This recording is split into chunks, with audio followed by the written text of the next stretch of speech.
Haïti célèbre une nouvelle journée mondiale de la santé dans un contexte où son système sanitaire est profondément sinistré. Ces dernières années, de nombreux centres hospitaliers ont été pillés ou incendiés par les gangs.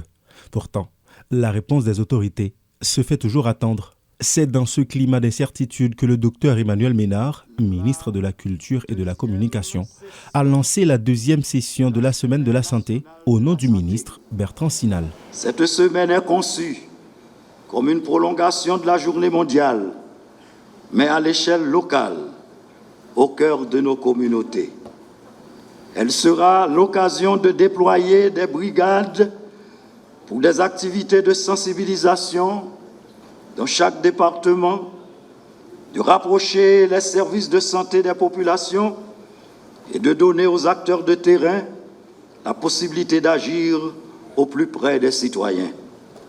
Ce sera un moment pour multiplier les campagnes de prévention, encourager les dépistages, promouvoir les comportements sains et renforcer la confiance envers de nos institutions de santé. Cette célébration est l'occasion pour les autorités de tenter de sensibiliser les citoyens en mobilisant les acteurs du secteur à travers les brigades.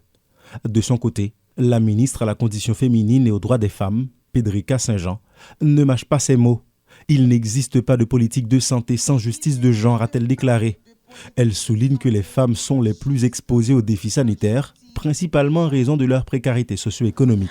Dans notre pays, comme dans de nombreux autres, les femmes sont à la fois les premières actrices de la santé familiale, les principales bénéficiaires des services de santé, mais aussi plus exposées aux vulnérabilités sanitaires.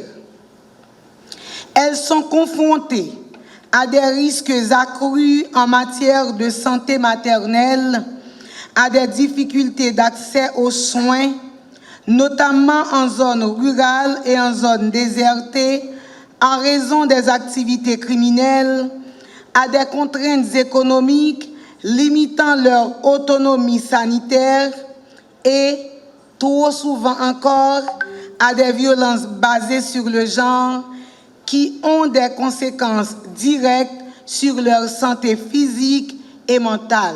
Le docteur Oscar Bereneche, représentant de l'OPS-OMS en Haïti, s'inquiète également des inégalités persistantes et du manque d'accès aux soins. Selon lui, le thème « Ensemble pour la santé et s'appuyer sur la science » résonne parfaitement avec les défis locaux. Plaidant pour que la science devienne un levier de résilience, il appelle à l'implémentation d'outils et de programmes concrets afin de garantir l'accès aux soins, notamment dans les régions les plus reculées du pays. En Haïti, nous avons déjà vu ce que la science peut accomplir. Des données mieux utilisées pour orienter les décisions, des professionnels formés pour améliorer la qualité des soins, des programmes intégrés pour détecter plus tôt les maladies, ou des communautés mieux informées et engagées. En proie à une crise multidimensionnelle, le système sanitaire haïtien ne parvient plus à répondre à la demande malgré l'aide internationale. Les rares institutions encore fonctionnelles, à l'instar de l'hôpital de la Paix, sont totalement débordées, un signe flagrant de l'incapacité des autorités à garantir le droit fondamental à la santé.